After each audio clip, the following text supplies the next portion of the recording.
What's going on? My name is Jordan Syatt and I'm here at Mark Bell's SuperTraining gym. And today I'm gonna walk you through 6 of the most common fitness and strength training myths to help you burn fat, get stronger, and achieve your goals. All right, so the first myth is that all calories are not created equal. Now, before I begin, I wanna preface by saying, just because I'm saying all calories are created equal, I'm not saying eat whatever you want in whatever capacity you want, and that all foods are created equal, because all foods are not created equal. But when we say all calories are created equal, we have to understand what is a calorie to begin with. And a calorie is just a unit of measurement. That's it. A calorie, all it does is measure how much energy is in a given food. In the same way that a mile is a unit of measurement, it doesn't matter if the mile is on pavement, in the woods, on sand, in water. A mile is always a mile. The composition of that mile changes. It might take you longer to run a mile on sand than it would to run a mile on pavement, but it doesn't change the fact that you're still running a mile. That's how a calorie works. A calorie in an apple is the same as a calorie in a donut, because all it's doing is measuring how much energy is in those foods.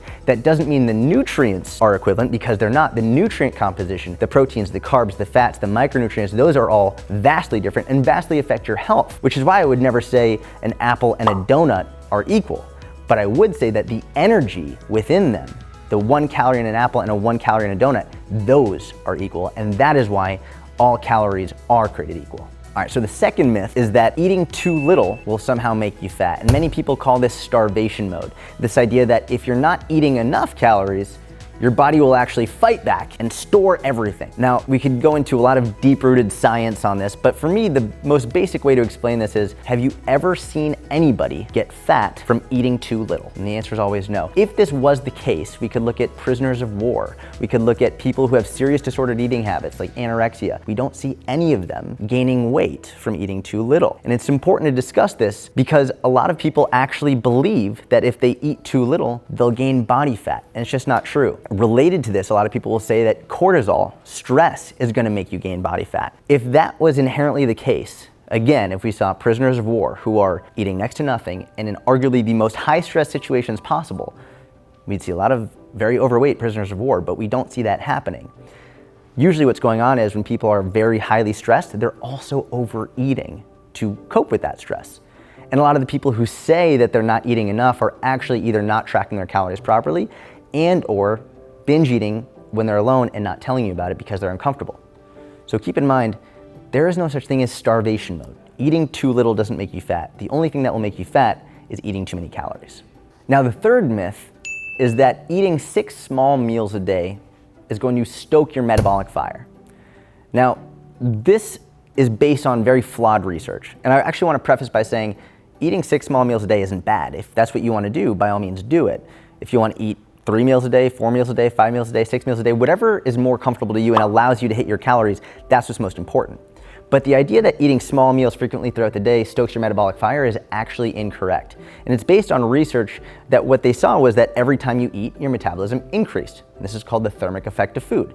When you eat more food, your body increases its metabolic rate in order to digest that food. But when they actually started testing different meal frequencies that took the total calories for the day and equated them regardless of meal frequency, they found the total thermic effect of food was equal as long as the total calories consumed was equal.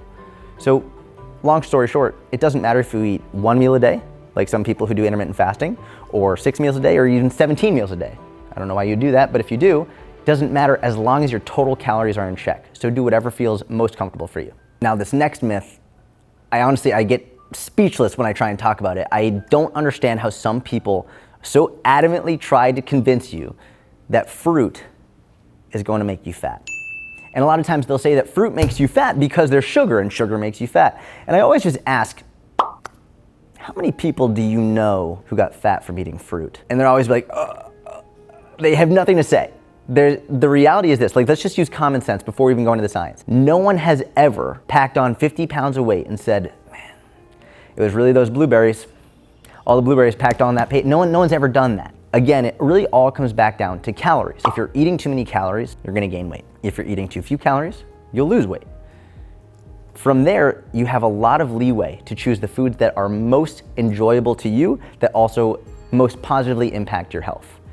Fruit has never made anyone fat, okay?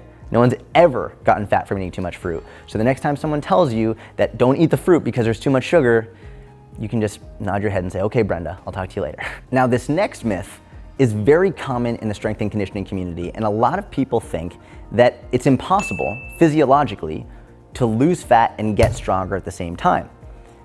The reason they think this is impossible is because they're conflating getting stronger and building muscle. They're two different things. They're intertwined in many ways, but getting stronger and building muscle are not one and the same. In order to lose fat, you have to be in a calorie deficit, period, end of story. That's how you lose fat. In order to get stronger, there are many aspects that come into play. Progressive overload being one of them, but also we can look at the neuromuscular relationship between your brain and your muscles, telling your muscles to fire more quickly, more frequently, and more explosively. In order to get stronger while losing fat, number one, be in a calorie deficit, and number two, progressively overload your muscles while also teaching your muscles how to fire more quickly and more explosively. It's really that simple. The reason people get confused here is because if you want to build muscle, it's optimal to be in a calorie surplus.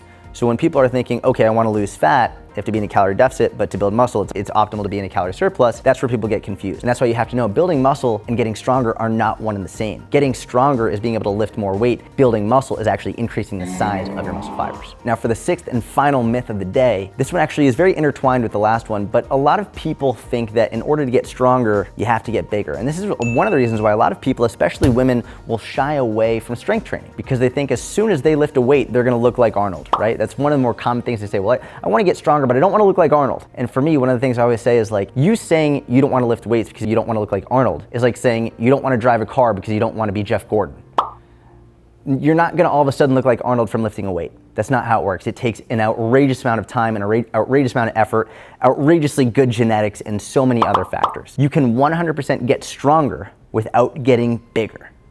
And a lot of that will come from how you structure your sets and reps, but even more importantly, how you're eating. If you're not eating to get bigger, if you're not eating in a calorie surplus, you're not gonna get bigger. So please, if you take one thing from this video, if you're not already strength training, get in the gym and lift some heavy weights because it is absolutely critical to your health and equally, if not more important, your overall confidence and self-esteem. One of the most important things I've seen from people who lift weights is building more confidence and feeling more empowered to do things they didn't think they could do before. All right, that's it for this video. I hope you enjoyed it. Just as a quick wrap up and takeaway, almost like a too long didn't read. Number one, all calories are created equal. Number two, no one got fat from eating too little. Number three, fruit is not the cause of you getting fat. Number four, if you're not lifting weights, please go lift some heavy weights. If for nothing else, because it's fucking awesome. You're gonna feel better for it. It's gonna help you improve your confidence and your health in the long run. And real quick, if you'd like to follow me on other social media channels, you can go to my YouTube, Jordan Syatt, S-Y-A-T-T, my podcast, the Jordan Syatt Mini Podcast, Instagram, Syatt Fitness, or if you just Google my name, Jordan Syatt, S-Y-A-T-T, you're gonna find it all. Thank you so much. I hope you enjoyed the video. Talk to you soon.